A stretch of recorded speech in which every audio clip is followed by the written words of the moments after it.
Dear students, we are discussing kingdom Animalia, that is animal kingdom, and under this kingdom we are discussing basis of classification, and we have discussed levels of organization. That in case of sponges, the level of organization is cellular, that is cells are loosely arranged.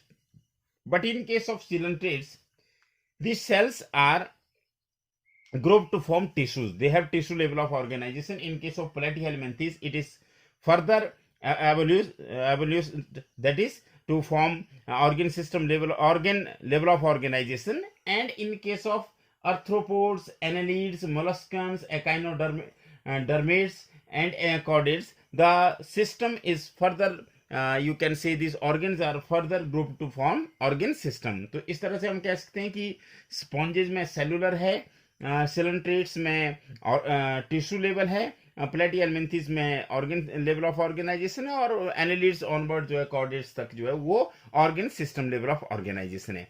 अगर हम organ system level of organisation की बात करें तो वहां पे भी क्या होगा कि डिफरेंट ग्रुप ऑफ एनिमल्स में वेरियस पैटर्न होते हैं कंप्लेक्सिटी के. अगर डाइजेस्टिव सिस्टम की हम बात करें, जैसे प्लेटिहेल्मिन्थेस का मतलब फ्लैट वर्म्स, तो वहां पर क्या होता है कि वहां पे डाइजेस्टिव सिस्टम इनकम्प्लीट होता है, मतलब केवल एक ही ओपनिंग होती है.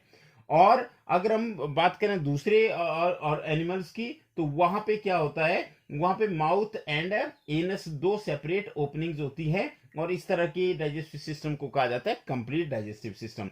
फिर हमने बात की कि जो सर्कुलेटरी सिस्टम होता है उसमें भी ओपन टाइप और क्लोज टाइप होता है. ओपन टाइप का मतलब होता है कि जब when the blood is pumped out of the heart and the cells and tissues are directly bathed in it, then it is called as open type of circulatory system. मतलब जब blood vessel नहीं होगी और जब हमारा जो blood है वो ओपन स्पेसिस में फ्लो करेगा, then this is called as open type of. And when there are you can say series of vessels, of these vessels of various diameter, and these vessels are arteries, veins, as well as capillaries, then this type of circulatory system is known as closed type. Now today we will do next basis of classification, that is body symmetry. Now under body symmetry, you can say that animals can be categorized on the basis of their symmetry. Now the first is asymmetrical condition. Now what is asymmetrical condition? It is found in sponges. Sponges are cellular. Now the second characteristic of these sponges is that they are asymmetrical. देखिए आपको sponges के बारे में 2 point पता लग गए, क्योंकि आगे हम अलग से डील करेंगे, तो वहां पे हम स्पॉन्जेस के बारे में एक टॉपिक पढ़ेंगे, तो वहां पे आपको 2 पॉइंट्स पहले पता होंगे कि स्पॉन्जेस में सेलुलर लेवल ऑफ ऑर्गेनाइजेशन होता है और बॉडी जो होती है वो एसिमेट्रिकल होती है. इसका मतलब क्या हुआ? इसका मतलब हुआ कि any plane that passes through the centre does not divide them in equal halves. मतलब क्या हुआ कि जैसे मैं आपको ये सपोज कीजिए, ये देखिए, ये मैं बना रहा हूं, ये एक सपोज कीजिए, ये मैंने एक स्ट्रक्चर बनाया. अब अगर इस सेंटर से आप कहीं से भी काटें, इसके 2 बराबर हिस्से नहीं आएंगे, बिल्कुल एक जैसे हिस्से नहीं आएंगे, तो ये कंडीशन होती है एसिमेट्रिकल. एसिमेट्री का मतलब क्या हुआ? एसिमेट्रिकल कंडीशन का मतलब क्या हुआ? Any plane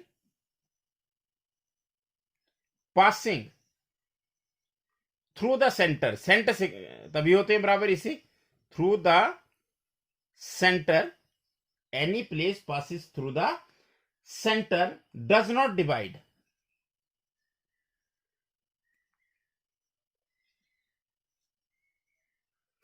the body into 2 equal halves. मतलब अगर आप उसको कहीं से भी काटें, सेंटर के थ्रू, किसी साइड से भी काट ले, आप किसी प्लेन से भी काट ले, चाहे आप इसको ऐसे काटे, ऐसे काटे, ऐसे काटे, ऐसे काटे, सेंटर के थ्रू इसके 2 बराबर हिस्से ना हो पाए, तो इस कंडीशन को बोलते हैं, this is called as asymmetrical, and this asymmetrical condition is found in case of sponges. अब सिमेट्री के बेसिस पे अगर हम दूसरे पॉइंट की बात करें, तो the second most important point is radial symmetry. First condition थी एसिमेट्रिकल की, मतलब कोई सिमेट्री नहीं, और एसिमेट्रिकल में हमने एक ही ग्रुप का नाम बताया, वो बताया कौन सा? स्पॉन्जेस. अब रेडियल सिमेट्री क्या होती है? अगर हम रेडियल सिमेट्री की बात करें तो अगर आप देखें साइकिल के टायर में रेडियल स्पोक्स होती है। अब आप देखिए रेडियल सिमेट्री क्या हुई, जैसे ये है, मान लीजिए ये, और इसको क्या करें, कहीं से भी काट लो, यहां से काटो सेंटर के थ्रू, यहां से काटो, या यहां से काटो, या यहां से काटो, तो कितने बराबर हिस्से हो जाएंगे? दो बराबर हिस्से हो जाएंगे। तो this type of symmetry is called as radial symmetry. What is radial symmetry? When any plane passing through the central axis, means when any plane passing through the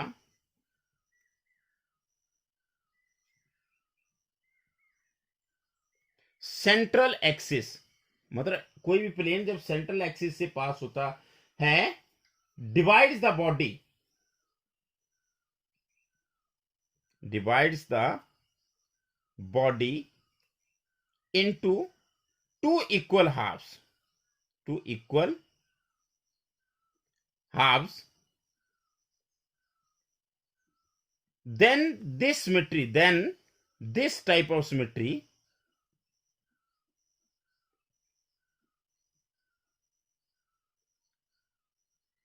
is called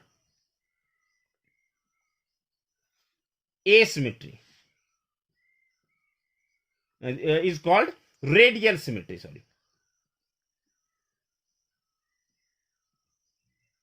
क्या हुई रेडियल सिमेट्री? जैसे आप cycle का tyre लें और उसको कहीं से भी आप काटो सेंटर के थ्रू, सेंट्रल एक्सिस के थ्रू, तो ये बॉडी के क्या होंगे? इक्वल हाफ्स होंगे, और आप ऐसा भी कह सकते हैं कि आइडेंटिकल हाफ्स भी होंगे, बिल्कुल एक जैसे हाफ होने चाहिए, आइडेंटिकल हाफ्स। तो ऐसी सिमेट्री को बोला जाएगा रेडियल सिमेट्री। रेडियल सिमेट्री, एक बार मैं फिर रिपीट कर रहा हूं कि व्हेन एनी प्लेन, जैसे मान लीजिए अगर हम ऐसे भी ले रहे हैं, ये अगर इस टाइप की भी ले रहे हैं हम, तो ये ऐसा लेना है कि चारों तरफ से बराबर हो, कहीं से भी हम इसको कम या ज्यादा नहीं लेंगे।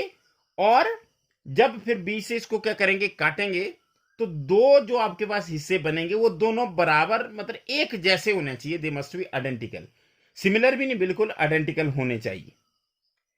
अब ये किसमें होती है?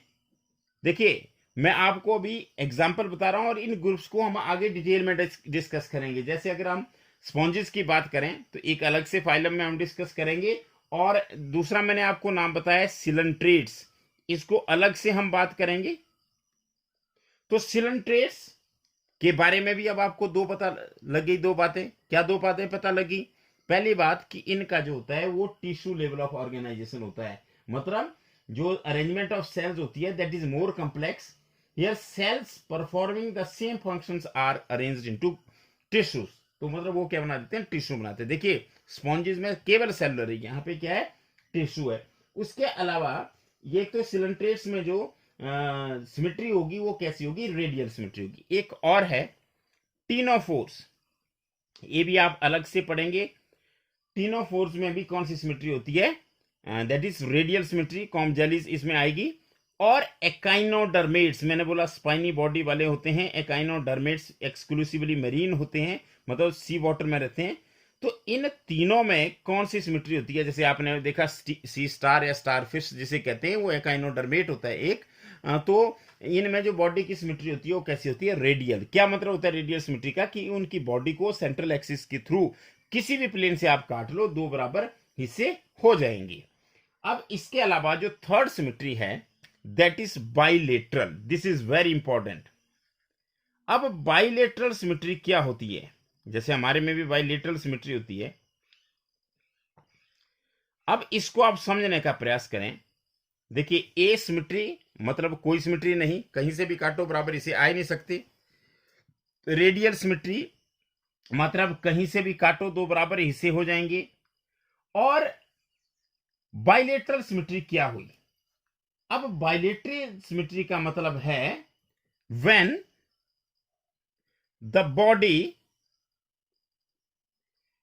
Can be divided, when the body can be divided into two identical halves या into identical left and right halves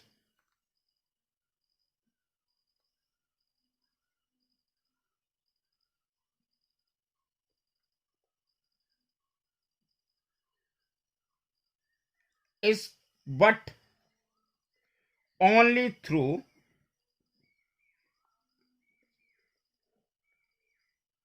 one particular plane.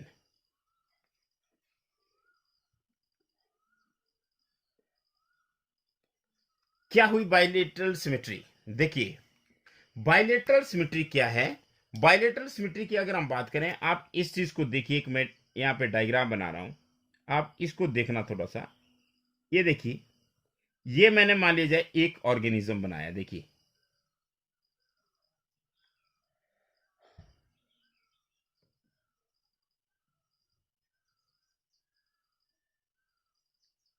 ये देखिए, ये देखिए। अब इसके अगर आप इसको यहां से काटेंगे बीच से, तो आप देखेंगे ऊपर बॉल जैसी बनाई है मैंने यहां पे, ये देखिए यहां पे कुछ और चीजें, ये देखिए, और नीचे ऐसे हैं। तो इसका मतलब क्या है कि ऊपर से काटेंगे तो ऊपर को ऐसा रह जाएगा, नीचे को ऐसा। हालांकि अगर विंग्स की बात करें तो दो दो जाएंगे, मतलब दो बराबर हिस्से नहीं हो पाएंगे, आइडेंटिकल हिस्से नहीं हो पाएंगे। पर अगर हम इसको देखिए यहां से काटें, यहां से, यहां से, तो आप देखेंगे इसके दो बराबर हिस्से हो जाएंगे। तो इस तरह की सिमेट्री को क्या कहा जाता है? बाइलेटरल सिमेट्री कहा जाता है। कि जब बॉडी को किसी एक प्लेन से काट करके, एक प्लेन से अगर हम उसे कट करें, डिवाइड करें, तो उसके दो बराबर हिस्से हो जाएं, this situation is known as bilateral symmetry. देखिए एक मैं और एग्जांपल दे रहा हूं इसी में आपको। ये है, मान लीजिए ये है। अब आप इसको अगर ऐसे करें, इस साइड भी ऐसा होना चाहिए, और मान लिया जाए ये देखिए ये इस तरह का है, और सपोज करें ये इस तरह का है, ये देखिए। तो ये भी बाइलेटरल सिमेट्री, क्योंकि इसको अगर बीच से काटेंगे तो इसके दो बराबर हिस्से हो जाएंगे, केवल एक से। बाकी कहीं और से काटेंगे तो इसके दो बराबर हिस्से नहीं हो पाएंगे। This type of symmetry is called as bilateral symmetry.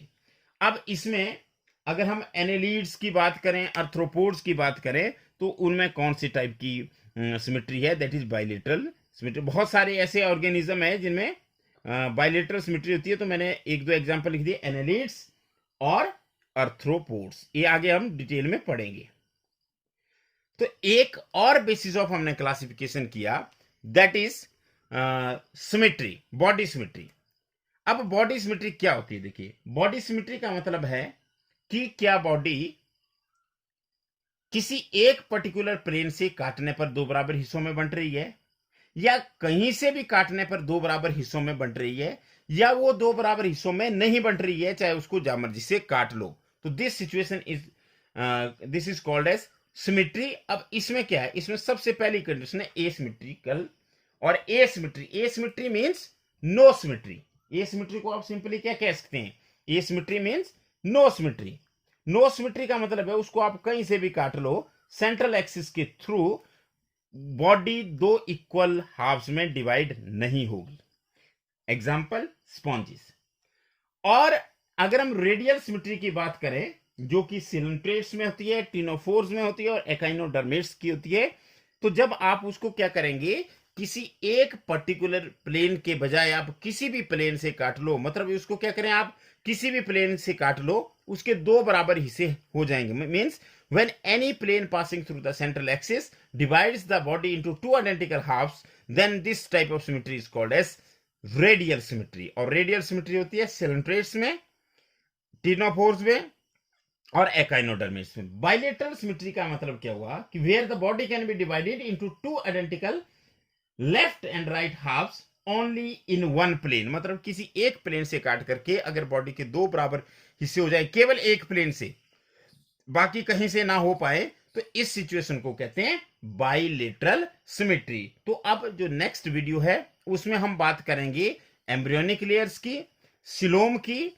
Segmentation की और नोटोकॉर्ड्स की। क्योंकि ये टॉपिक छोटे छोटे हैं तो इनको हम एक वीडियो में डिस्कस कर लेंगे। बॉडी सिमेट्री समझना बहुत जरूरी है, क्योंकि जब भी हम किसी फाइलम की बात करेंगे तो हम सीधा बोलेंगे, जैसे हमने लेवल ऑफ ऑर्गेनाइजेशन में बोले तो हम बोलेंगे this has tissue level of organisation, it is radially symmetrical. तो वहां पे आपको पता होना चाहिए कि क्या मतलब है इस रेडियली सिमेट्रिकल का, क्या मतलब है इसका बायलेटरली सिमेट्रिकल का, क्या मतलब है organ system level of organisation का, क्या मतलब है ओपन ब्लड वास्कुलर सिस्टम का या इनकम्प्लीट डाइजेस्टिव सिस्टम का। तो ये बेसिक्स हम कर रहे हैं, उसके बाद हम सीधे फाइलम या क्लासेस में चले जाएंगे। तो अब हम नेक्स्ट वीडियो की बात करेंगे, उसमें हम एम्ब्रियोनिक लेयर्स जिन्हें जर्म लेयर्स भी कहा जाता है, सिलोम की बात करेंगे, सेगमेंटेशन की बात करेंगे और नोटोकॉर्ड की बात करेंगे। Thank you very much.